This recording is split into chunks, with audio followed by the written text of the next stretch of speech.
So, right now I'm in my mid-30s. That'll change, Lord willing. And I bring this up because I've been getting a lot of comments and a lot of emails. Nice hair. And I've started to meet with some people in the North Texas area about expanding the mag. And there's a recurring theme coming up here. And that's that the older people are having a hard time trying to find a place to fit in. And I think there's some reasons for that. One is, a younger man can get out here and, I'm gonna see that field area right here. I'm gonna fill that with corn and beans today, God willing. Not that an older man can't do that, but it takes a little bit more, right?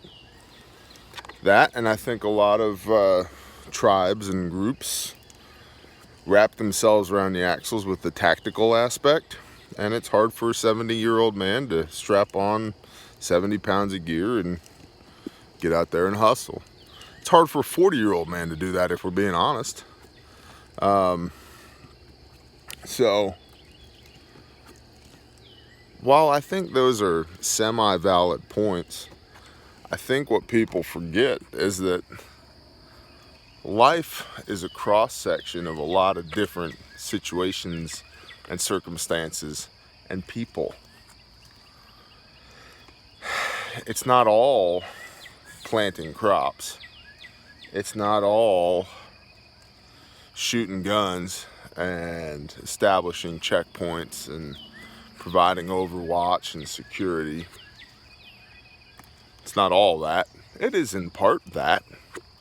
But if you're truly trying to build a team that is a community, a tribe, there's lots of aspects where older people can be as much or more value than younger people, says me. Now, first and foremost, if you're, let's say you're 50 right now, right? Or even in your mid-40s.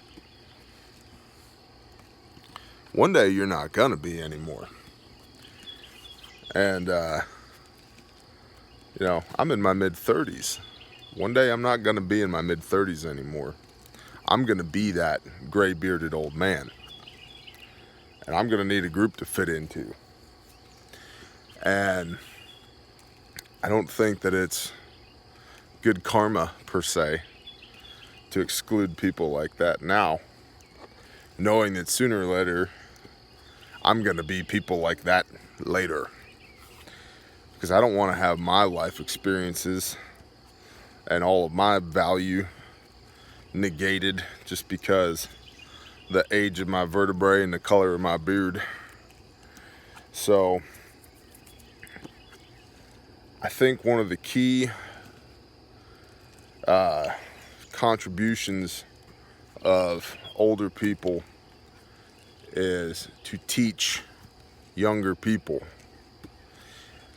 A lot of the knowledge that I have, I was just talking with a couple about this yesterday, a lot of the knowledge that I have has been gained from standing next to or working next to older men, especially when I was a younger man. When I was a young man, there was a group of local farmers that were all in their 50s, 60s, and 70s that more or less raised me when I was outside of my house.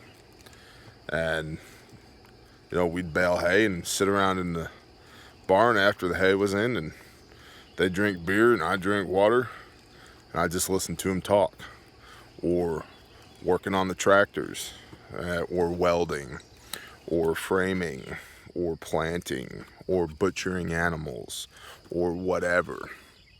And just being near those men made me smarter and more experienced. And I think that's something that we take for granted right now because we have information. We have a world of information at our fingertips.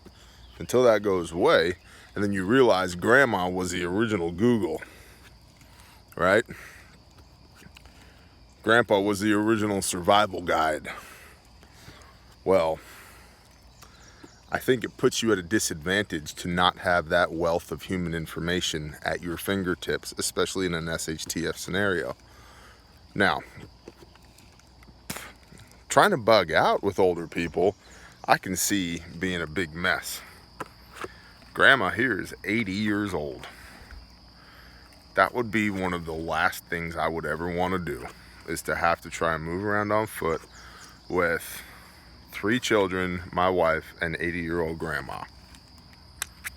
Doesn't mean we don't have a plan for it, because we do, but because of the logistical nightmare that represents, we moved here. Because the likelihood of me having to bug out here is far lower than the likelihood of me having to bug out in North Texas, right? So if you're on a piece of land or are looking into getting a piece of land, I think there's no good reason not to have older people as part of your community or part of your group.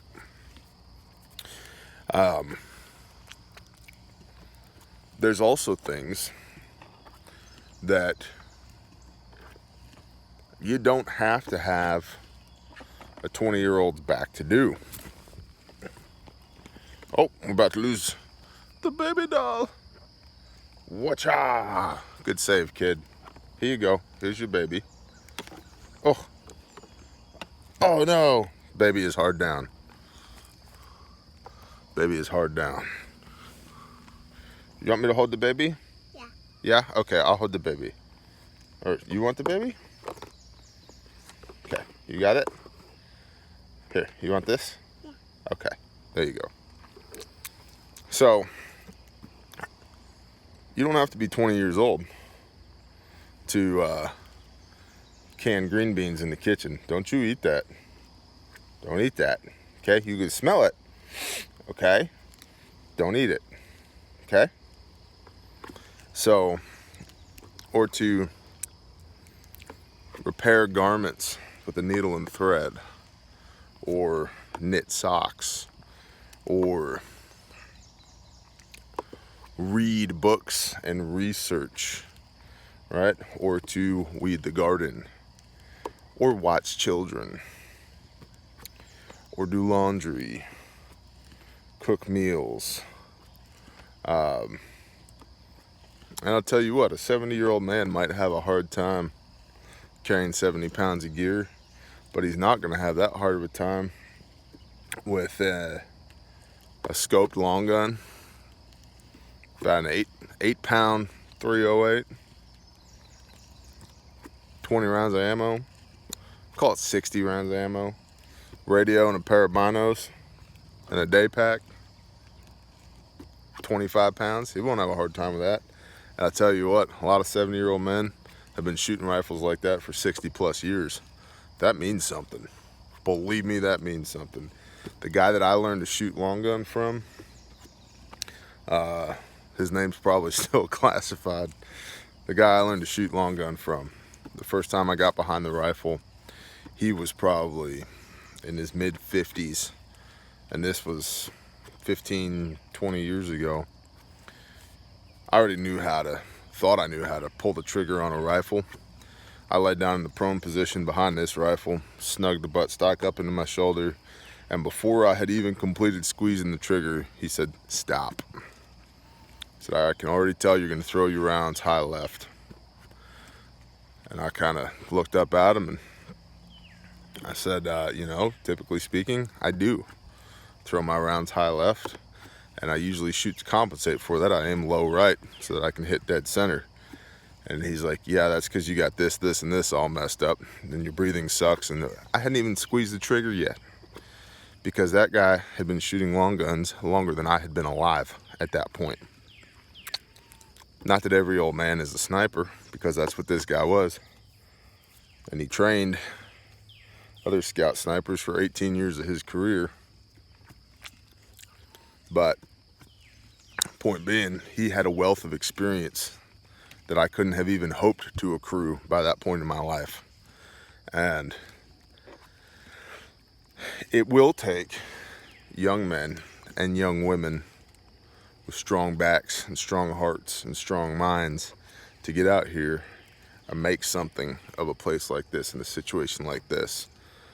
But there's no good reason why they can't partner up with people of all ages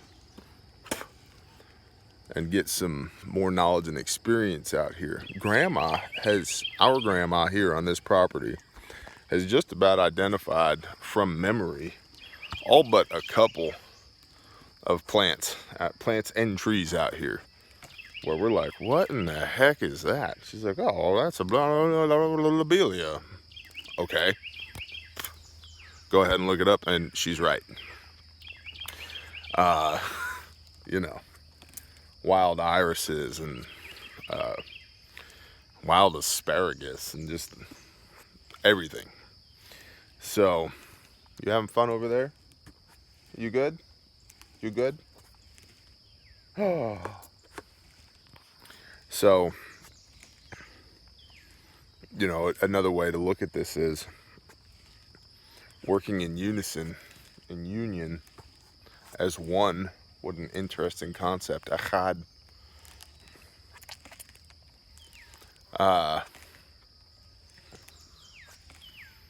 You take an older couple that probably has more of a financial means to acquire land, and a younger couple that has more of a physical means to work that land, and put them together on that same piece of land in sort of an extended family. That could be a very powerful thing. That could be a very powerful thing, because you've got knowledge and experience, a little bit of financial bandwidth, and physical prowess, right? And as long as you can manage the personalities that are involved there and manage the expectations that come with that situation, I think you got to win, right? And to a larger degree, that's what community is. You know, you probably live in a neighborhood right now. You don't get to pick who your neighbors are. They just kind of move in. Well, as far as establishing a community goes, to a certain degree, I get to help influence who my neighbors are going to be out here, right? Because there's a decent amount of land for sale around me. And much like Pastor Joe has tried to do around Shofar Mountain, there are several people that I've got on my radar that I'm trying to at least facilitate them being able to purchase land around me to start building the tribe, building the community here in Oklahoma. And I guess the point of all this is, while yes, I'm gonna need young people, and I can only speak for me to y'all, while I'm gonna need young people, here's your cow baby. Is that a moo-moo? What is that? Is that a moo-moo? Quit looking at yourself on the phone. Moo.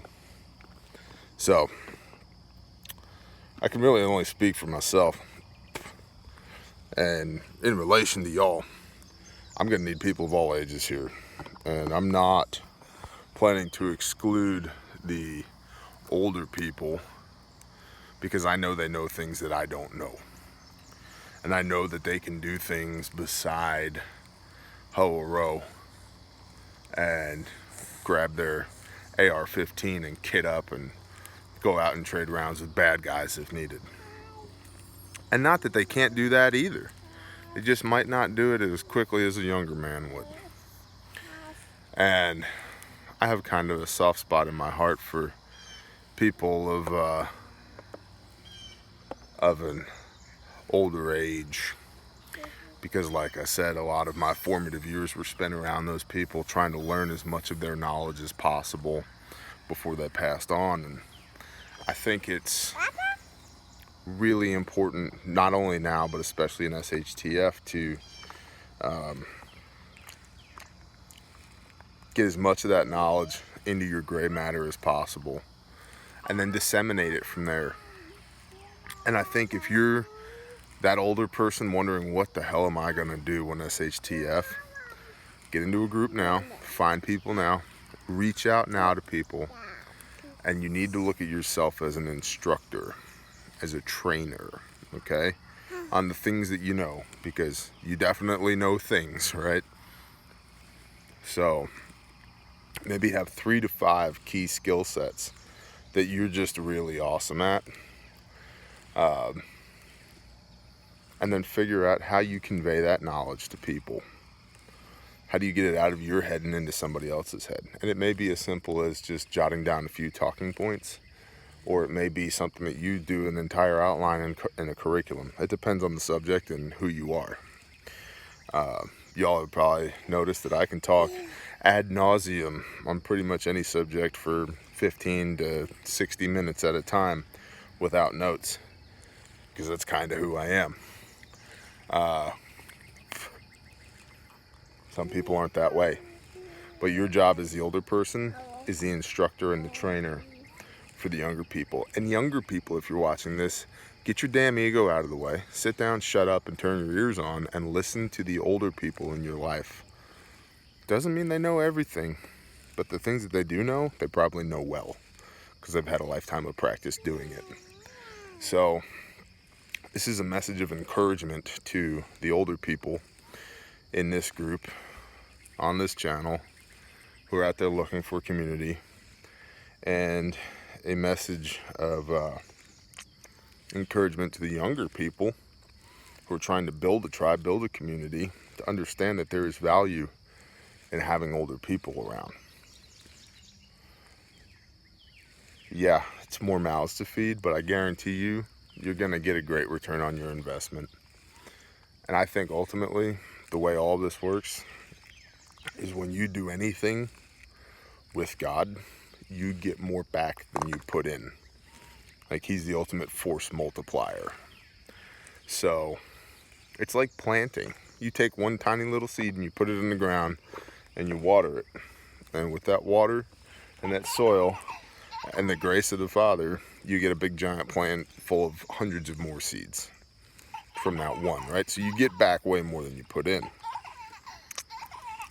Community's that same way, but you got to make the initial investment. You got to plant that seed and get it started, and then nurture it along the way, weed it here and there, fertilize it here and there.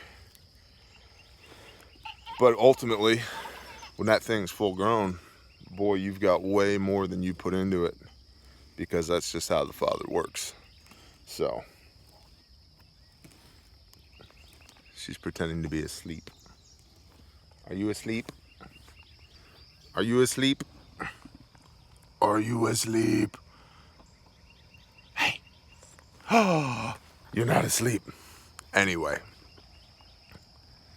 that's my message for y'all this morning, is don't count the old folks out. They're probably at least as cool as you are. So y'all have a great day. Pray that y'all smiles on you. Talk to you later. Bye.